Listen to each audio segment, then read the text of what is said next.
Nangungulila ako sa pagmamahal ng isang ama. Stay here with me. Isang eksena sa buhay ng inyong kapitana na talagang hindi niya malilimutan. I know nagkasabay kami ng aking pamangkin. Siya ay isang 6 years old. Sabi niya sa akin, galing siya sa aming bahay, inihatid ko siya sa kanilang bahay.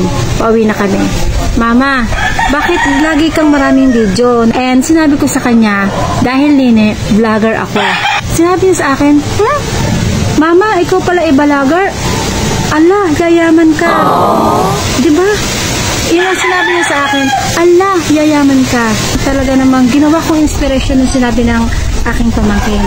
Kasi sa isang bata na ganon, nasasabihin niya, yayaman ka dahil sa vlogger. Talaga namang yumaman nga ako. Opo, talagang ako ngayon ay unti-unti nang nayaman. Hindi sa pera ang sinasabi kong pagyaman. Mayaman na ako kasi marami na akong natutulungan, lalo't higit sa aking mga kapwa nanay.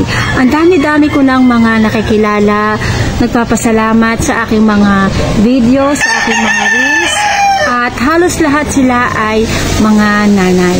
Minsan may maniniwala, minsan may tatawa, sinasabi ko sa inyo, pero okay lang, go lang. Minsan may mga bashers, pero wag natin silang papansinin. At least nakakatulong sila na i-improve pa ang ating mga kakayahan, di ba? Lagi nating tatandaan na ang pagyaman ay hindi sa pera lamang.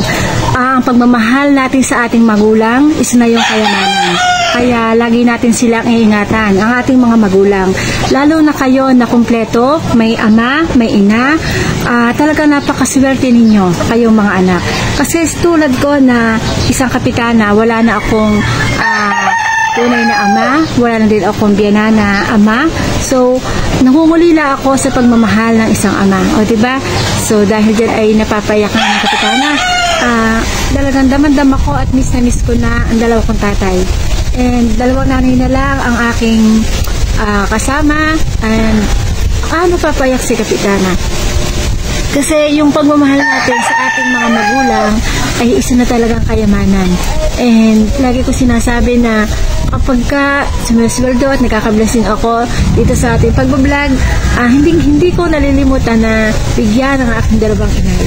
And yung pasasalamat nila na sasabihin nila, Apa, binigyan mo na naman ako, kabibigay mo lang.